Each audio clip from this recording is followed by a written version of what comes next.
हाय दोस्तों, स्वागत है आपका परीक्षा कॉर्नर में। मैं निखिल जाखड़ आज आपके लिए लेकर आया हूँ रीजनिंग के क्वेश्चन। जो भी हमारे एमपी कांस्टेबल के एग्जाम में रीजनिंग से जो क्वेश्चन पूछे गए थे उनकी ये क्वेश्चन सीरीज है। इसमें हम जो भी जितने भी क्वेश्चन रीजनिंग में पूछे गए होंगे उन सभी को सॉल्व करेंगे। तो आइए पहले क्वेश्चन की ओर चलते हैं। पहला क्वेश्चन आपकी स्क्रीन पर आ रहा होगा। पहला क्वेश्चन क्या कह रहा है, यदि GATE को HBUF से कोडित किया जाता है तो DEGREE को किससे कोडित किया जाएगा। तो इस क्वेश्चन को सोल्व करने के लिए देखिए, सबसे पहले जब भी आपको रफ कॉपी मिलती है तो जैसे ही एग्जाम स्टार्ट होता है उसी समय आपको ABCD इस तरह से लिख लेना है, A से M तक, और जस्ट उनके नीचे से अक्षर N से लेके Z तक उनके ऊपर नंबर डाल दीजिए। तो इसमें आपको अपोजिट नंबर के बारे में भी पता चल जाएगा, प्लस किस नंबर का कौन सा नंबर है, किस पोजीशन पे आता है, ये भी इसके बारे में पता चल जाएगा। तो इस तरह के क्वेश्चन, कोडिंग वाले क्वेश्चन को करने में बहुत ज़्यादा हेल्प मिलती है इससे। तो आपको देखो याद हो सकते हैं, उसकी भी ट्रिक है, लेकिन मैं कहूँगा कि इतना मगजमारी करने से अच्छा, कंफ्यूज होने से अच्छा टाइम लगता है, इसमें बिल्कुल टाइम नहीं लगता। आपको ये सब लिखने में ज़्यादा से ज़्यादा 30 सेकेंड लगेंगे, ठीक है, इससे ज़्यादा आपको समय नहीं लगेगा। तो इसको आप लिख लीजिएगा। अब क्वेश्चन क्या कह रहा है, GATE को क्या लिख सकते हैं, HBUF लिख सकते हैं। तो आपको बताना है DEGREE को हम क्या लिख सकते हैं। तो इसमें हमें सबसे पहले ABCD में जाकर हम देखते हैं G और H का रिलेशन। G के जस्ट बाद मतलब +1 करके G आया है, A के बाद +1 करके B आया है, T के बाद हम देखें U +1 करके आया है, और E भी के बाद F +1 करके आया है। मतलब हमें इसमें सब में +1 करके एक एक अक्षर को लिख देना है, ठीक है। तो D का क्या आएगा, D का आएगा E, E का आएगा F, G का आएगा H, R का आएगा S, और F। तो क्या ये आपके ऑप्शन में है? तो हाँ, ये आपके ऑप्शन में है, तो ये आंसर होगा, ठीक है। अगला क्वेश्चन आपकी स्क्रीन पर आ रहा होगा।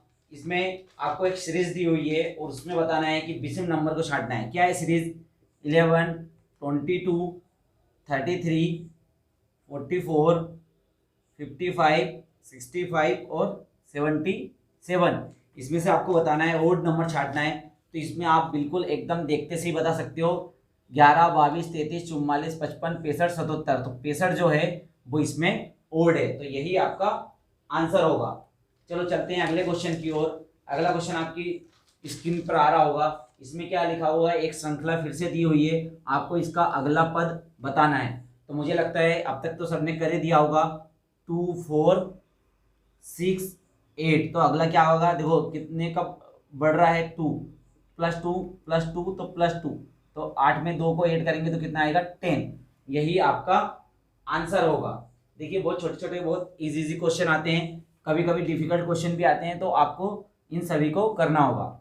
सीरीज कहीं 1-2 सीरीज के क्वेश्चन डिफिकल्ट आते हैं, बाकी तो सब सरल ही आते हैं। जैसे कि अगला क्वेश्चन आपको दिख रहा होगा, 3, 6, 9 और 15, इनके बीच में क्या आंसर आएगा। तो 3, ये कितना कितना बढ़ रहा है, 3 + 3 इस तरह से बढ़ रहा है। तो 9 के बाद +3 करेंगे तो कितना आएगा, 12 आएगा, और +3 करेंगे तो 15 आ रहा है। तो इसका सही आंसर क्या होगा, 12 होगा। आपको दिख गया होगा। चलते हैं अगले क्वेश्चन की ओर। अब ये अगला क्वेश्चन भी सीरीज का ही है, आपकी स्क्रीन पर आ रहा होगा। तो क्या दी हुई है आपको सीरीज, 3, 9, 27, ये ब्लैंक है, 243। तो देखो क्या हो रहा है, 3 का स्क्वायर, 3 3 जा 9, 9 3 जा 27, 27 3 जा कितना आएगा, 81। और 81 में 3 का मल्टीप्लाई करोगे तो आप देख सकते हो यही आ रहा है। इसका मतलब यहाँ पे कितना आ रहा होगा, 81 आ रहा होगा। चलते हैं अगले क्वेश्चन की ओर। अब ये क्वेश्चन यहाँ से थोड़े डिफिकल्ट लेवल, या हम बोले कि जिस सब में सबसे ज़्यादा कंफ्यूजन होता है वो इन्हीं क्वेश्चन में होता है। एक बार मैं क्वेश्चन रीड कर लेता हूँ। क्वेश्चन थोड़ा बड़ा है तो हो सकता है मुझे स्क्रीन से इसे हटाना पड़ेगा, मैं कोशिश करूंगा साइड में लगाने की। तो क्या कह रहे हैं आपसे, all bull are cow, some bull are not toiler. इसमें हमें वेन डायग्राम बनाना होता है, तो इसका हम वेन डायग्राम बना लेते हैं। हमें क्या दिया गया है, ऑल बुल आर काउस, मतलब सभी वल्व, वल्व की जगह ये बेल है ना, सभी बेल क्या है, गायें हैं। आपको क्या दिया हुआ है, सभी बेल, इसको मैं बुल बोलता हूं, ये क्या है, गायें हैं, मतलब कि काउ, ठीक है। और आपको और क्या दे रखा है कि सम बुल आर नॉट टॉयलर, जैसे कि क्या बोला है अगले उसमें, कुछ जो बेल हैं वो दर्जी नहीं है, टेलर नहीं है, इसे मैंने टी से रिप्रेजेंट किया। और कौन से नहीं है, तो इसके लिए आप ये देख सकते हैं, ये वाला जो हिस्सा है वो क्या नहीं है, तो ये टेलर नहीं है ना, दर्जी नहीं है। ये आपको दे रखा है, ये हमारा वेन डायग्राम बन गया है। अब हम कंक्लूजन पढ़ते जाते हैं और आंसर देते जाते हैं। ऑल टेलर आर काउस, सभी दर्जी गायें हैं, ऐसा है क्या, सभी दर्जी जो हैं, सभी दर्जी जो है वो गायें हैं क्या, पूरे पूरे दर्जी इसके अंदर है क्या, नहीं। तो पहला जो आपका कंक्लूजन है, निष्कर्ष है, वो गलत हो गया है। दूसरे वाले पे चलते हैं, फर्स्ट वाला गलत हो गया है। सेकंड वाले पे चलते हैं, सेकंड वाला क्या कहता है कि कुछ बल्ब दर्जी नहीं है, कुछ बल्ब दर्जी नहीं है, तो ये भी गलत है, क्योंकि ये हमें दिख रहा है कि कुछ बल्ब जो है वो दर्जी नहीं है, ये ऐसा नहीं है ना, ठीक है। सॉरी, ये सेकंड में क्या कह रहा है, सभी गायें दर्जी हैं, तो ऐसा है क्या, सभी जो काऊ है वो दर्जी है क्या, नहीं है। तो दोनों स्टेटमेंट आपके क्या हो गए हैं, गलत हो चुके हैं। तो इसका आंसर क्या होगा, neither conclusion first nor conclusion second, ना ही निष्कर्ष एक और ना ही निष्कर्ष सेकंड, दोनों नहीं है। चलो अगला क्वेश्चन की ओर चलते हैं। अगला क्वेश्चन आपकी स्क्रीन पर आ रहा होगा, ये भी वेन डायग्राम का ही क्वेश्चन है। अब आपको स्लॉक्स का ये क्वेश्चन है, इसमें क्या बोल रहा है कि सभी होटल रेस्टोरेंट हैं। तो हम जैसा क्वेश्चन दिया है उस तरह से डायग्राम बना लेते हैं। सभी रेस्टोरेंट, सभी होटल क्या है, रेस्टोरेंट है, सभी ये होटल जो हैं वो क्या है, रेस्टोरेंट है, ओके। और आगे हमें क्या बोल रहा है, सभी रेस्टोरेंट पार्क है, सभी रेस्टोरेंट क्या है, पार्क है। अब हमें निष्कर्ष में क्या बताना है, कोई पार्क होटल नहीं है, कोई भी पार्क होटल नहीं है, ऐसा नहीं है, ये तो गलत हो गया। फर्स्ट कंक्लूजन या फर्स्ट निष्कर्ष की हम बात करें तो ये गलत हो गया है। सभी होटल पार्क हैं, सभी होटल पार्क हैं, हाँ ये सही है। हम यहाँ पे देख सकते हैं, वेन डायग्राम में देख सकते हैं कि सभी की सभी होटलें क्या हैं, पार्क हैं। तो आपका इसमें क्या आंसर होगा, ओनली कंक्लूजन सेकेंड फॉलो, केवल निष्कर्ष सेकेंड इसको फॉलो करता है। अगला क्वेश्चन भी स्लॉक्स का ही है, जिसमें हमें वेन डायग्राम बनाना है। इन क्वेश्चनों में जैसे ही आप वेन डायग्राम बनाओगे आपका क्वेश्चन सॉल्व हो जाएगा। अगला क्वेश्चन क्या कहता है, कुछ पैकेट बच्चे नहीं हैं। क्या बोल रहा है कि कुछ पैकेट बच्चे नहीं हैं, कुछ पैकेट को मैं पी से कर दूं और बच्चों को, चिल्ड्रन को सी से रिप्रेजेंट कर दें। तो यहाँ पे आपको क्या बोल रहा है कि कुछ पैकेट बच्चे नहीं हैं, तो ये वाला जो हिस्सा है वो क्या नहीं है, बच्चे नहीं हैं। अब आपको आगे बोला गया है सभी पैकेट मधुमक्खी हैं, सभी पैकेट, पैकेट कौन है, ये क्या है, मधुमक्खी। मधुमक्खी को मैं बी से रिप्रेजेंट कर देता हूं, क्योंकि इसे हम क्या बोलते हैं, बी बोलते हैं, ठीक है। फ्लाई एफ से रिप्रेजेंट कर देता हूं, ठीक है। ये रिप्रेजेंटेशन आप आपके हिसाब से कर सकते हो या पूरा पूरा नाम लिख सकते हो। अब आपको निष्कर्ष निकालना है, कुछ मक्खियां बच्चे नहीं हैं, कुछ मक्खियां बच्चे नहीं हैं। तो ये स्टेटमेंट क्या हो गया, ये कुछ मक्खियां बच्चे नहीं हैं, हाँ जो ये एरिया के अंदर जितनी मक्खियों ने वो बच्चे नहीं हैं, तो ये सही हो गया है। अगला है सभी मक्खियां पैकेट हैं, ये गलत हो गया है। तो इसका सही आंसर क्या होगा, ओनली निष्कर्ष वन, केवल निष्कर्ष एक अनुसरण कर रहा है ना। कुछ मक्खियां जो कि ये हैं, ये वाला हिस्सा मक्खियों के अंदर आ रहा है और यहाँ पे हमें दिख रहा है कि इसका रिलेशन सम नोट का रिलेशन यहाँ पे बन रहा है, कुछ नहीं है का, ठीक है। तो ओनली फॉर वन फॉलो कर रहा है, केवल निष्कर्ष, केवल अनुसरण एक कर रहा है। अगला क्वेश्चन भी स्लॉक्स का है। स्लॉक्स को कम से कम 4 क्वेश्चन आते हैं एमपी कांस्टेबल में, 4 से 5 क्वेश्चन, 4 तो पूछे ही पूछे जाते हैं, आपको ध्यान रखना है। तो इसकी अच्छी खासी प्रैक्टिस कर लीजिएगा। कुछ पुस्तकें पत्रिकाएं हैं, सम बुक्स आर मैगजीन, तो ये हम रिलेशन बन गया। सम बुक्स आर क्या है, मैगजीन है। और अगला क्या दे रखा है, सभी पत्रिकाएं लेख हैं। ऑल मैगजीन आर आर्टिकल, जितने भी मैगजीन हैं वो क्या हैं, आर्टिकल या लेख हैं। ओके, तो अब आपको आंसर बताना है, निष्कर्ष निकालना है। कुछ पुस्तकें लेख हैं, कुछ बुक्स ये हैं। ओके, ये तो सही हो गया, ठीक है, ये हमें दिख रहा है, ये वाला हिस्सा कुछ में सब में आ रहा है। सभी पुस्तकें लेख हैं, सभी पुस्तकें लेख हैं, नहीं ये गलत है। तो सीधा से यहाँ पे क्या होगा, ओनली फॉर वन, केवल एक निष्कर्ष एक अनुसरण कर रहा है। ओके, तो ये यहाँ पे सारे क्वेश्चन श्लोक के क्वेश्चन हो गए हैं। अगला आपके पास एक सीरीज दे रखी है फिर से, और इसमें ऑड इवन बताना है कि कौन सा सबसे अलग है। क्या दे रखा है, नीचे दी गई श्रृंखला में संख्याओं का एक क्रम उपस्थित है, गलत संयोजित पहचानिए। क्या क्रम दिया हुआ है आपको,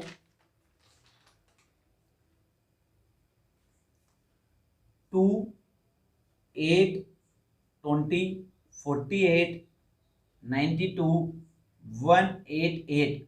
देखो, जब भी सीरीज के क्वेश्चन करते हो आपका पहला काम होना चाहिए इनके बीच का डिफरेंस निकालना। जब आप इनके बीच का डिफरेंस निकाल लेते हो तो आपको कुछ दिखने लगता है कि भाई ये किस तरीके से कोई रूल बना रहा होगा। तो सबसे पहले हमने जब इनका डिफरेंस निकाला तो इसके बीच का डिफरेंस 6 है, फिर अगले का बीच का 12 है, अगले के बीच का 20 और 48 के बीच में 24 का डिफरेंस है। आप देख रहे हो 6 टाइम इंक्रीज हो रहा है। तो 48 के बाद यदि 24 का इंक्रीज करें हम, 24 से ये आएगा 48 का डिफरेंस आना चाहिए। तो 48 प्लस 48 कितना होता है, सॉरी ये 24 हो गया। तो 20 और 24 यहाँ पे कितना आना चाहिए था, यहाँ पे आना चाहिए था 44, पर यहाँ पे क्या है 48 है। हम आगे और मिलान भी कर लेते हैं, जैसे 24 का हम 6 टाइम करेंगे तो 48 होता है। 48 में 48 जोड़ते हैं तो 92 नहीं आता, लेकिन 44 में हम 48 जोड़ेंगे तो 92 हमें मिल जाएगा। तो आप देख सकते हो कि यहाँ पे कौन ओड है, 48 ओड है। ठीक है, समझ में आया क्या दिया हुआ है। हमें एक सीरीज दी गई थी, हमने इनका डिफरेंस निकाल के देखा, 8 ये 6 हुआ, 20 का ये 12 हुआ।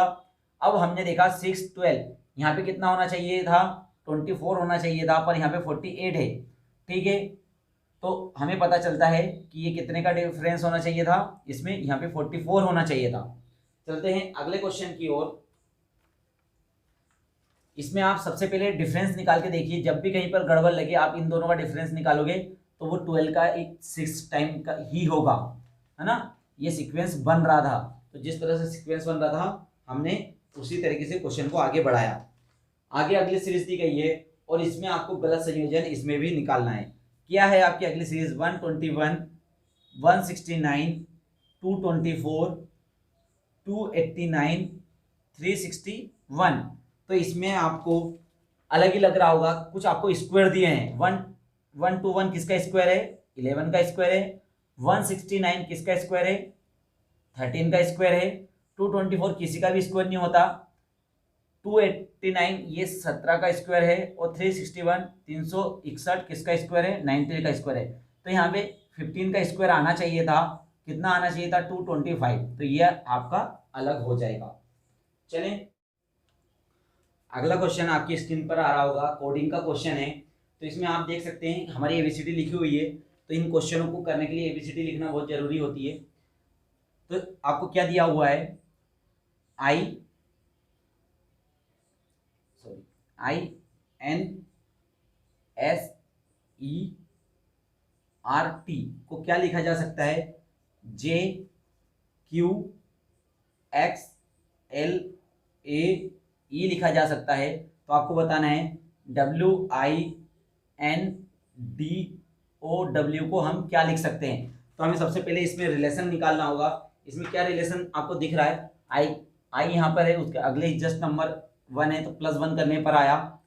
N से Q 1 2 3, तो कितने पे ऐड करने पे आया, 3 ऐड करने पे आया। S के बाद X है तो 1 2 3 4 5 ऐड करने पर आया। E के बाद L है तो 1 2 3 4 5 6 7 +7 करने पर आया। R के बाद A है तो 1 2 3 4 5 6 7 8 9 +9 करने पर आया और हमें पता चल रहा है कि एक एक नंबर छोड़कर आ रहा है, तो +11 करने पर आएगा। तो यहाँ पे भी हम +1 +3 +5 +7 +9 +11 करके देख लेते हैं। तो W के बाद जस्ट अगला नंबर कौन सा है, X है। I के बाद थर्ड नंबर कौन सा है, JKL, तो L है। उसके बाद हम देखें N के बाद कौन सा नंबर चाहिए, पांचवा नंबर N, ये है 1 2 3 4 5, तो क्या है, S है। D के बाद सातवां नंबर हम देखें तो क्या आएगा, D के बाद सातवां नंबर 1 2 3 4 5 6 7 क्या आ रहा है। इस तरह हम आगे बढ़े तो क्या आएगा, X और H आएगा, ये आप देख सकते हैं। तो यही आपका आंसर होगा। ठीक है, चलते हैं अगले क्वेश्चन की ओर। अगला क्वेश्चन भी कोडिंग का ही है। क्या दे रखा है आपको, मैंने कहा ना 3 से 4 क्वेश्चन आपके कोडिंग के आते हैं, तो इसलिए एबीसीडी पहले ही लिख कर रख लें ताकि आप क्वेश्चनों को इजीली सॉल्व कर सके। HAND को आप क्या लिख सकते हो, यदि ICQH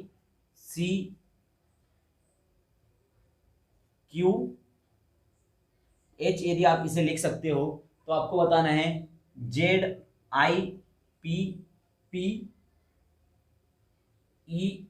को हम क्या लिख सकते हैं, आपको ये बताना है। हम इसमें रिलेशन ढूंढते हैं, HI के जस्ट बाद में +1, ये +2 करके आया है। N के बाद Q 1 2 3 +3 करके आया है। D के बाद H 1 2 3 4 +4 करके आया। इसका मतलब +1 +2 +3 +4 +5 +6 करना है। तो Z के जस्ट अगला क्वेश्चन A है। I के 2, 1 और 2, तो ये K है। P के बाद 3, तो 1 2 3, तो S है। और इसका 4 बोले तो T है। E के बाद 5 नंबर 1 2 3 4 5, तो ये J, ओके। और R के बाद 6 नंबर, तो 1 2 3 4 5 6, तो X, ये आपका आंसर होगा। ठीक है, ये E के बाद हम एक बार फिर से चेक कर लेते हैं, 1 2 3 4 5, है ना। ठीक है, 5 पे J ही है। और R के बाद 6 नंबर ना, 1 2 3 4 5 6 X, तो ये आपका आंसर होगा। ठीक है, अब ये आंसर चेक कर लीजिएगा। चलते हैं अगले क्वेश्चन की ओर। अगला क्वेश्चन एक सीरीज का ही क्वेश्चन है, अल्फाबेटिकल सीरीज है। इसमें आपको देखना है, क्वेश्चन आपकी स्क्रीन पर आ रहा होगा। क्या दे रखा है, A, उसके बाद ब्लैंक है, B B C, फिर उसके बाद ब्लैंक है, A B, फिर आगे ब्लैंक है, C A, उसके बाद फिर से ब्लैंक है, B C।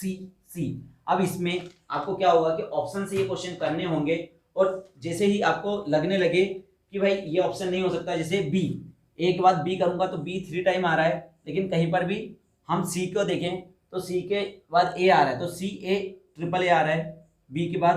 तो इस तरह से आपको क्वेश्चनों को रख के, एक एक क्वेश्चन को रख के देखना पड़ेगा। हम देख रहे हैं BB AA CC BB CC, ठीक है। तो दो आ रहे हैं, तो A के बाद A, C के बाद C, B के बाद B, A के बाद A, ये कोई सा आपका ऑप्शन है क्या, ACBA?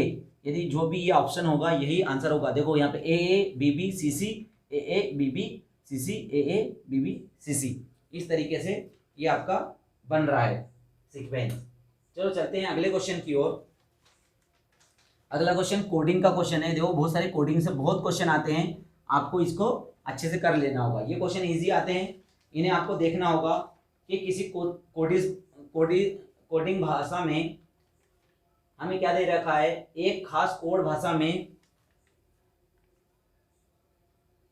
एक्सेप्ट माय ऑफर को क्या लिख सकते हैं, सिप्टा फोक पफून, और पे माई बिल को क्या लिख सकते हैं, DOK FOK और TODA। इसी तरीके से पे वाई कैश को कोडिंग भाषा में क्या लिखा जा सकता है, ZODA TODA आपको बताना है बिल के बारे में कि बिल किसका कोडिंग होगा। तो इसके लिए हमें क्या करना होता है, आप दो दो लाइनों को देखो और उसमें कॉमन वर्ड देखो। इन दो लाइनों को देखने पर हमें कॉमन कौन दिख रहा है, माई दिख रहा है। तो यहाँ पे भी जो कॉमन होगा वो माई का क्या होगा, कोडिंग हुआ। अगला हम देखते हैं, भाई इसमें तो अब कुछ नहीं हुआ, इन दोनों में देखते हैं, इस दोनों में कौन कॉमन दिख रहा है, पे। तो यहाँ पे कोई और कॉमन दिख रहा है क्या, ये दिख रहा है, ठीक है। अब बचा हमारा बिल, तो बिल का क्या हो जाएगा, डॉग। ओके, ये इस तरीके से आप इजीली इन्हें कर सकते हैं। देखो इसको करने के लिए आपको इसे सब इस तरह से कॉपी में नहीं लिखना होगा, क्योंकि कॉपी में लिखने जाओगे तो बहुत टाइम लग जाएगा। आपको पेपर के अंदर ही स्क्रीन के ऊपर इसे चेक करना होगा, ठीक है। जो भी कॉमन वर्ड दिखे उस पे उसको आपकी कॉपी में नोट कर लीजिएगा आप, ठीक है। जैसे कि मैं अगला क्वेश्चन रीड करके बता रहा हूँ और इस क्वेश्चन को अप्रोच दिखा रहा हूँ आपको। अगला क्वेश्चन आया है, इसी से रिलेटेड है, ये आपके सामने लिखा हुआ है। तो हमें क्या करना होगा, हमने पहली और सेकेंड लाइन देखी, इसमें हमें कौन कॉमन दिख रहा है, एन ए ना। तो यहाँ पे हमें कॉमन देखना है, क्या है, वाई है, ठीक। इसी तरीके से हम अगली इन दो लाइनों में बात करें तो कोई कॉमन दिख रहा है क्या,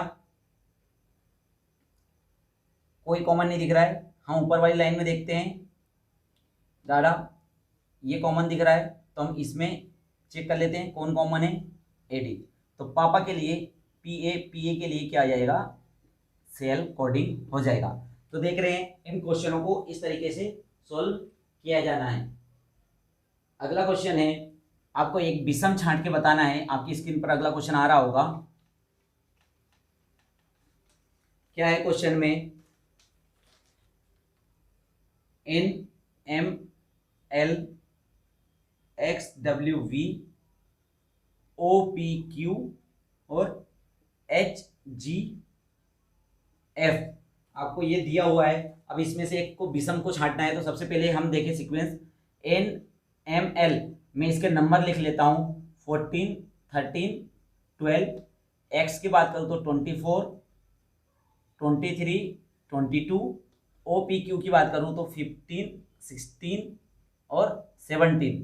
ओके, HGF की बात करें हम, H8, G7 और ये 6। तो आप सभी में देख पा रहे होंगे कि आपके नंबर घटते जा रहे हैं, लेकिन यहाँ पे आपके नंबर बढ़ते जा रहे हैं। तो ये कौन होगा, ओड होगा, ठीक है।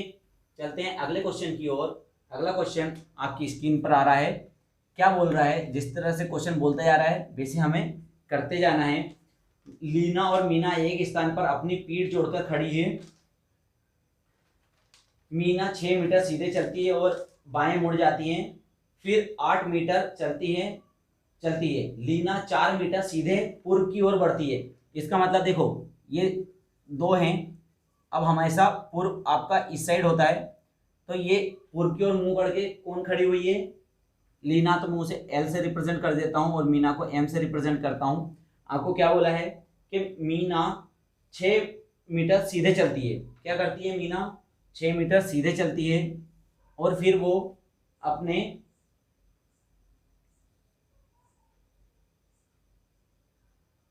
बाएं मुड़ जाती है ना। मीना 6 मीटर सीधे चलने के बाद अपने बाएं मुड़ जाती है, तो उसका बायां किस साइड होगा, इस साइड होगा।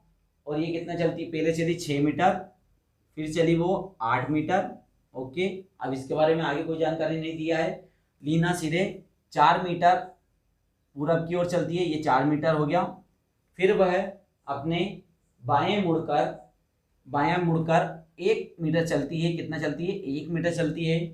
इसके बाद वह फिर से बाएं मुड़कर 4 किलोमीटर चलती है। फिर इसके बाद फिर से वह बाएं मुड़कर 1 किलोमीटर चलती है। तो ठीक है, तो ये जहाँ से चलना चालू हुई थी वहीं पर वापस आ गई है। आपको बताना है कि मीना किस दिशा में, मीना लीना के कितनी दूर और किस दिशा में। तो ये हो गई लीना, ये मीना यहाँ पर है। तो हमें यहाँ पे क्या लगाना होगा, पाइथागोरस प्रमेय लगानी होगी। तो ये हाइपोटेनस हो जाता है। तो हाइपोटेनस क्या होता है, √8 का स्क्वायर प्लस 6 का स्क्वायर। तो ये हो गया 64 प्लस 36 इजिकल टू 100, तो h इजिकल टू कितना हो गया 10, ये हो गया 10 मीटर। और आप देख सकते हो यदि आप इसको इस तरीके से बनाओगे तो ये ईस्ट हो गया है, ये वेस्ट है, ये नॉर्थ, ये साउथ, तो आपको पता चल रहा होगा दक्षिण पश्चिम, दक्षिण पश्चिम,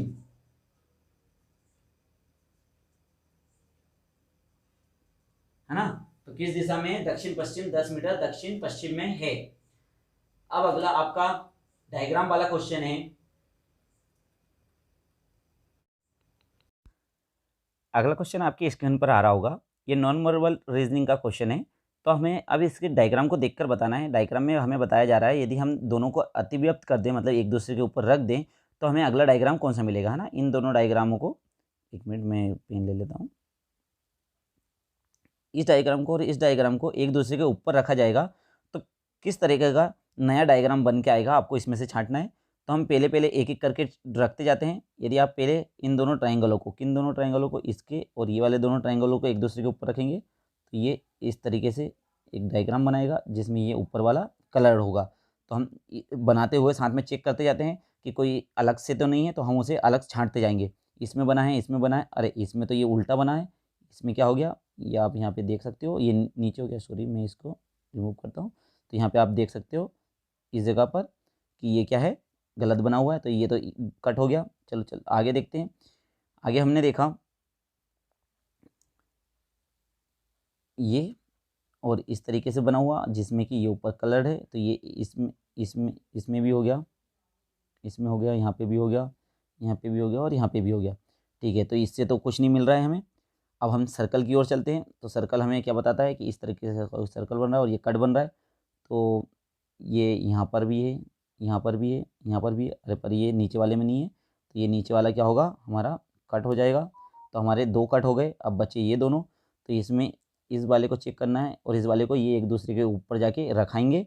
तो हम देख सकते हैं कि ये तो दूर दूर रखा रहे, तो ये वाला तो कट हो गया, तो ये सही आंसर क्या होगा, ये वाला होगा।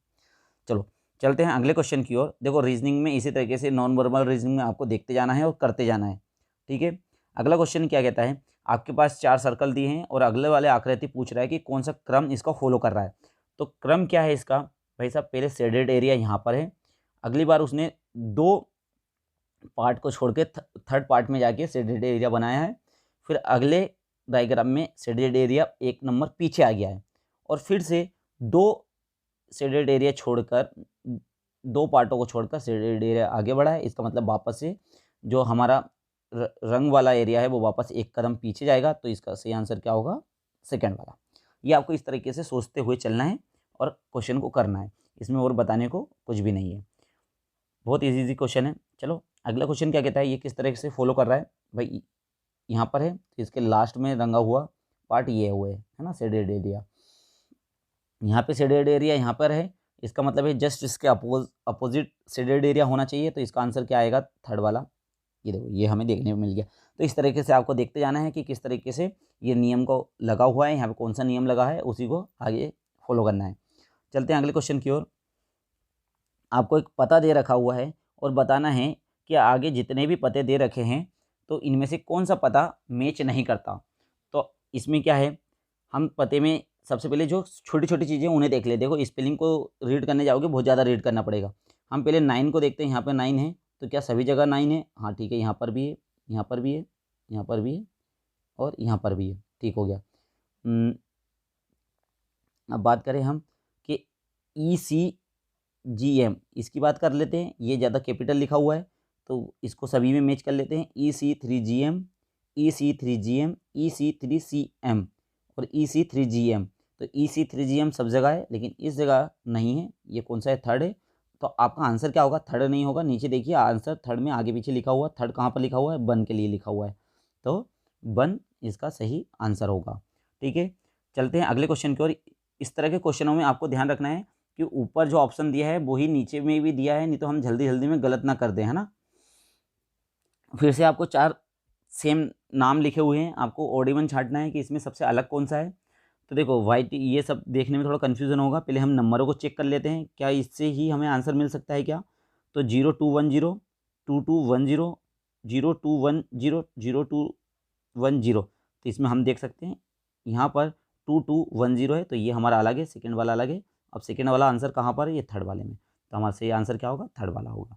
तो इस तरीके से ये हमारे रीजनिंग के सारे क्वेश्चन यहाँ पे समाप्त होते हैं। तो आपने देखा कितने इजी क्वेश्चन हैं। कुछ क्वेश्चन थोड़े डिफिकल्ट लेवल के थे, आपको श्लोक्स अच्छे से पढ़ने हैं। मैं सारे श्लोक्स यहाँ पे करवा रहा हूँ और श्लोक्स के एक पर्टिकुलर वीडियो ले आऊँगा जिसमें जो भी उसकी बारीकियाँ होगी वो सारे क्वेश्चन कर लेंगे, और श्लोक में ज़्यादा डीप में आपको नहीं जाना है, ठीक है। आपको बस ऊपर ही ऊपर जो नियम हैं उन्हें कर लेने हैं। बाकी तो मैं सब आपको इन क्वेश्चन सीरीज में सिखा दूंगा, लेकिन उसके भी अलावा यदि आपको लगता है कि ये क्वेश्चन नहीं बन पा रहे हैं तो हम अलग से इनके लेक्चर ले लेंगे। तो आपको ये मेरा प्रयास अच्छा लगा हो तो प्लीज़ मेरे वीडियो को लाइक करें, मेरे चैनल को सब्सक्राइब करें और मिलते रहें ऐसे ही वीडियो के लिए। धन्यवाद।